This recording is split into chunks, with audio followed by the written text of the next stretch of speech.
8.3, testing a claim about a mean. We did proportion before, now we're doing mean, and you'll notice that there's two different possibilities. It's either going to be a t-distribution or a normal distribution, depending on the requirements. We're going to need to test to see if it's normal. If it's a normally distributed population, that's one of our requirements, or n is greater than 30. Now there's also this thing where we know sigma or not, but in general we need to figure out if it's normal. We need to figure out if the sample is bigger than 30. So once you've determined which sampling distribution it is, that's how you've got your formula for your test statistic. It's either a t or a z. Or you can use some technology. We've talked about in the previous lessons the p-value method, the critical value method, and the confidence interval method. This says they're all equivalent for the mean in the sense that they all lead to the same conclusions, but I think the p-value method is a little bit easier. So again, we talk about this requirement of normality, or n is greater than 30. That's kind of what we're looking for as a requirement for even doing these problems. Number one, adult sleep p-value method. Times of sleep for randomly selected adult subjects included in a national sleep study are listed below. The unrounded statistics for this sample, n equal 12, x bar, which is sample mean, is 6.83 repeating. S, which is sample standard deviation, is about 1.99. Common recommendation is that adults should sleep between 7 and 9 hours each night. Use the p-value method with a 0.05 significance level to test the claim that the mean amount of sleep for adults is less than 7 hours. So you can see pretty quickly, we're talking about mean, which is this mu symbol, is less than 7. That's going to be step 1 for our hypothesis test. But we've got to check the requirements first.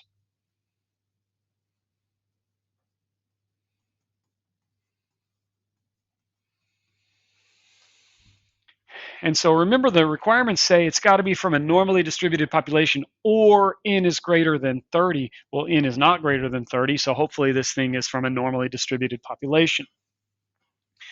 You may recall from a couple of chapters ago, we can test whether something is normal using StatDisk. So I've entered in these numbers in this spreadsheet, and what we did before, we went to Data Normality Assessment, column 1. And what we were looking for before was this bar graph needs to be roughly bell-shaped, and it is. Or this normal quantile plot needs to be a straight line, pretty much, and it is. Or then we look at these outliers up here. It looks like we don't have any outliers. 0 outliers. So those three things tell me that, yeah, we think this is normal. This data is from a normally distributed population. So we should be all good to go there. So for the steps, I can't imagine you remember the steps, so go back and look at 8.1 for the 8 steps, and you're going to need to keep going back and okay, here's step 1, here's step 2. Step 1 is the symbolic statement. Mu was less than 7. Step 2 was give me the opposite of that, greater than or equal 7. Step 3 is where we talk about the null hypothesis. The null hypothesis is just take the one with the equals in it, mu equals 7. The alternative hypothesis is the one that did not have the equals in it.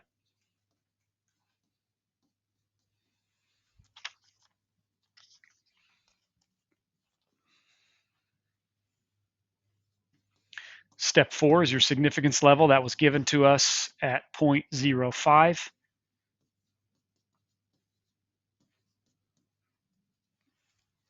Step 5, you've got to figure out what the distribution is. Remember at the beginning of the lesson, I said there was a choice, and you got to figure out which one it is. So this is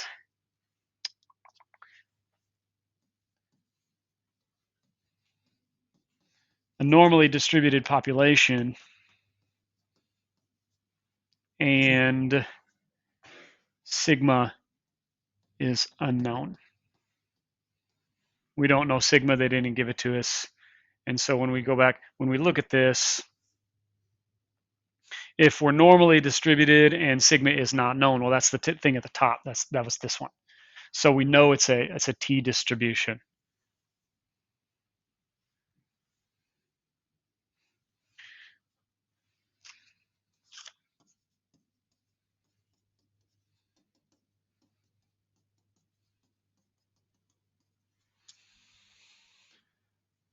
That's how we know what our equation is for our test statistic. So we need to know that it's a t distribution for step 6. The test statistic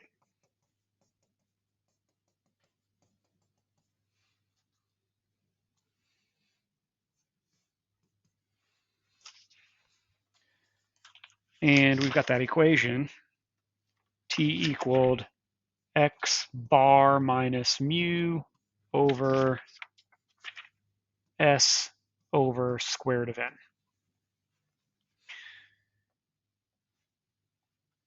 X bar in this case is 6.83 repeating minus our mu value is 7 in this problem.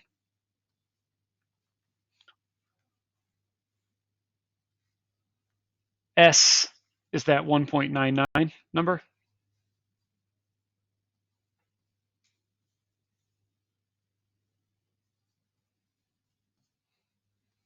Over the square root of n, that's the square root of 12. And so you punch that up on your calculator and you get this number that is about negative 0.28977. That's the value of the test statistic t. Now, let me show you how to do this on using your technology. If you're doing StatDisk,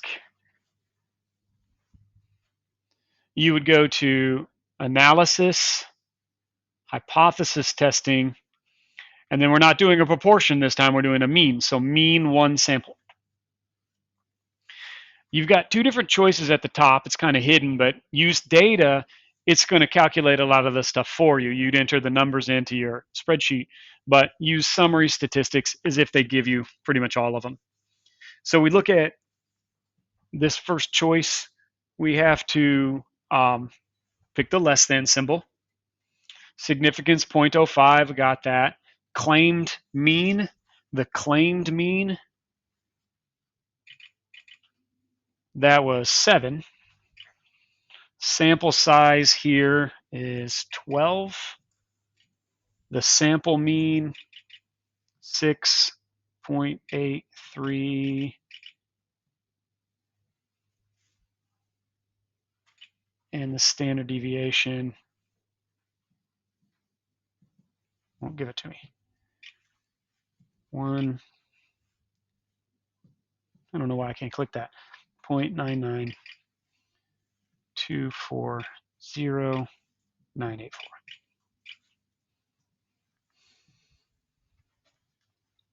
And so there some stuff comes up, and you can see that test statistic is negative 0.28977.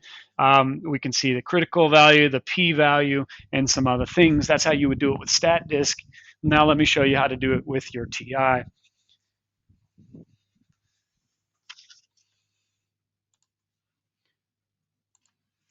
All right, if you're looking at a TI, sorry this is so small, squint if you have to. You're going to go to Stat and over to Tests. And again, we're not doing a proportion, we're doing the mean test. So here, it's just going to be this t-test. So we go to t-test. And again, you've got two choices.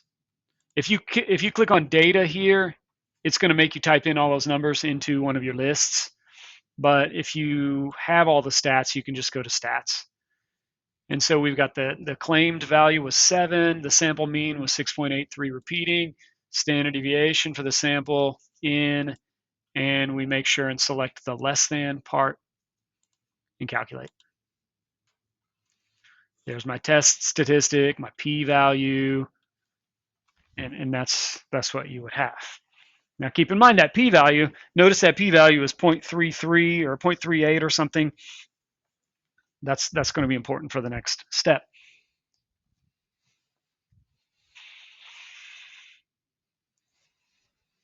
Step 7.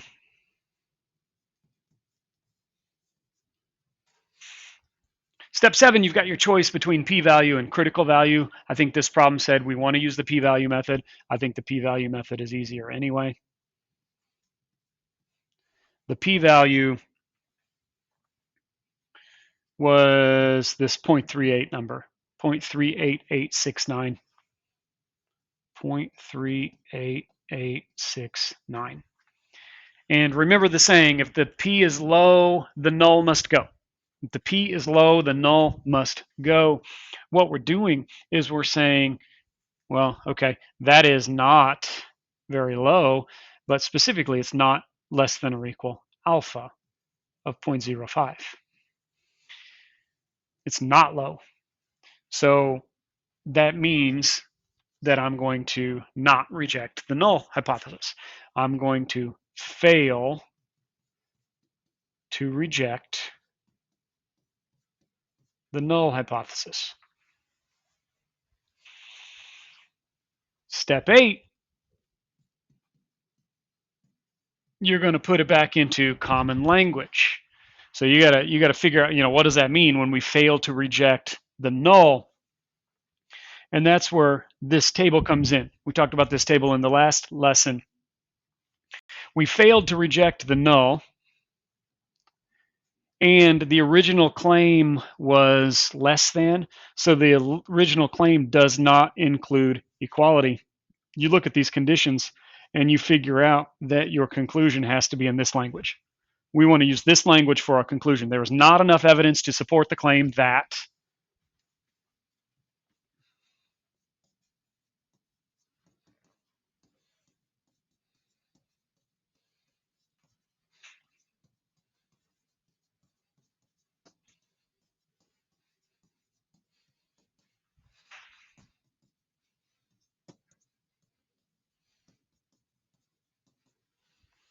And then what even are we talking about?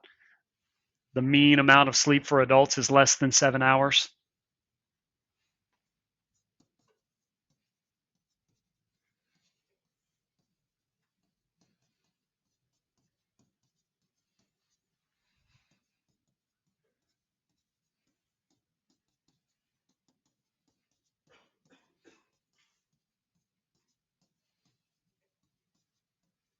That's our conclusion.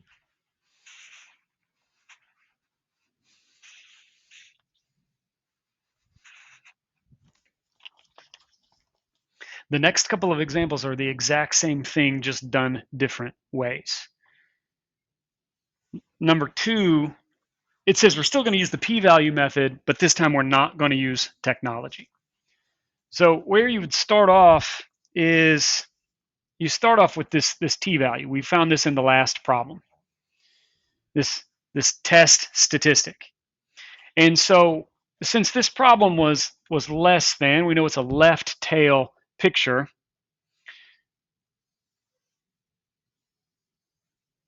And so how you interpret that test statistic is some number down here. It's to the left of 0. There's 0 in the middle, but it's 0.29 or whatever. That's your test statistic. So p-value is talking about probability, and it's this probability of this area under the curve on that left tail right there. And of course we can find it with technology, but this says not to use technology. We can use this chart.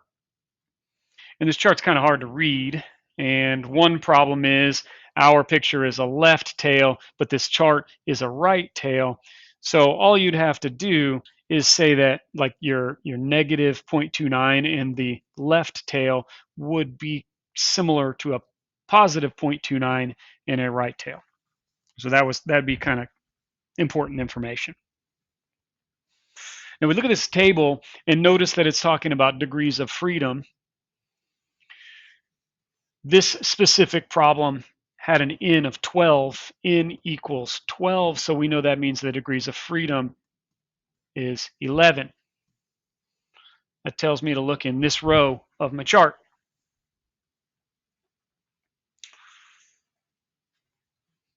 Okay. So here we go. This top row is talking about the area in the right tail. And so we can just flip it around and use it for the area in the left tail, but it's all positive numbers, so we're talking about area in the right tail, so let's just look at it that way. 0.29 is your critical value, and that's the main numbers in the chart. Your 0.29 is going to be like right in here somewhere. Remember, we've got to be in that row for the 11 degrees of freedom, but 0.29, I can pinpoint in between this 0.260 and 0.697. 0.29 would have to be there. And so if you follow that up to the top of the table, I know that my area in the right tail, this area right here, or corresponding to this area, is going to be in between 0.4 and 0.25. We know that the p-value is between 0.25 and 0.40. If the p is low, the null must go. That's not very low. Whatever that value is, if it's between 0.25 and 0.40, is not going to be less than or equal your alpha, your 0.05. That p-value is not low, so what that means to us is we're going to fail to reject the null hypothesis. Just like example 1, it's the same thing. The conclusion is the same as example 1, which was there's not enough evidence to support the claim that the mean amount of sleep for adults is less than 7 hours. We just used the p-value, but didn't have to use technology. We used that chart.